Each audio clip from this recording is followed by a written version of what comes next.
All right. I'm Tiffany Wright, and I'm from Southern California.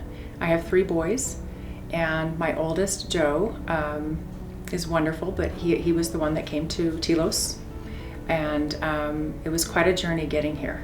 His freshman year of school, he was really struggling, and he wasn't attending classes. He was really anxious about being in the 9th grade, and we didn't know why, and we weren't even aware that this had been happening.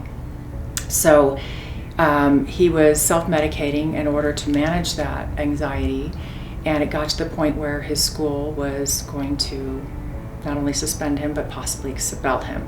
And we had him assessed, and we found out that he was reading at the 4th grade level in the 9th grade. And who wouldn't be anxious reading at the 4th grade level in the 9th grade?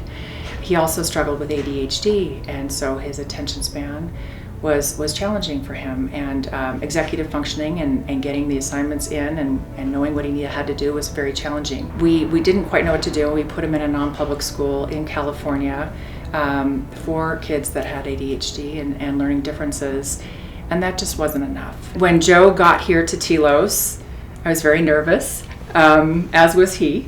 Coming here and starting school on top of therapy, which is what he really had focused on for quite some time, was a lot to ask. Telos had a great way of meeting Joe where he was and being very flexible about the academics, and the teachers were very flexible about the academics, and the resources here, like the meditation room, and just allowing Joe to kind of work through his stuff so that he could be his best when he was doing his academics, was really key.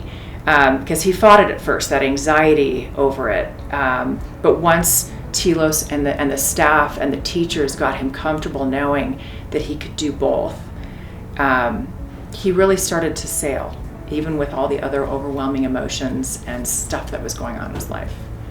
I really wish we had done this sooner, but I'm glad we did it, and it worked out great, and it worked out on our timeline. But it really is something that when you start seeing that spiral down, even though it's not an emergency mode, I think Telos is a great place to go for your child, and it's well worth it. My advice to any parent that's starting to see their child struggle and really not know where to go, Telos is a perfect place for them to go and to get their family and their child back on track at their own pace. Telos is probably the best thing we ever did for our son.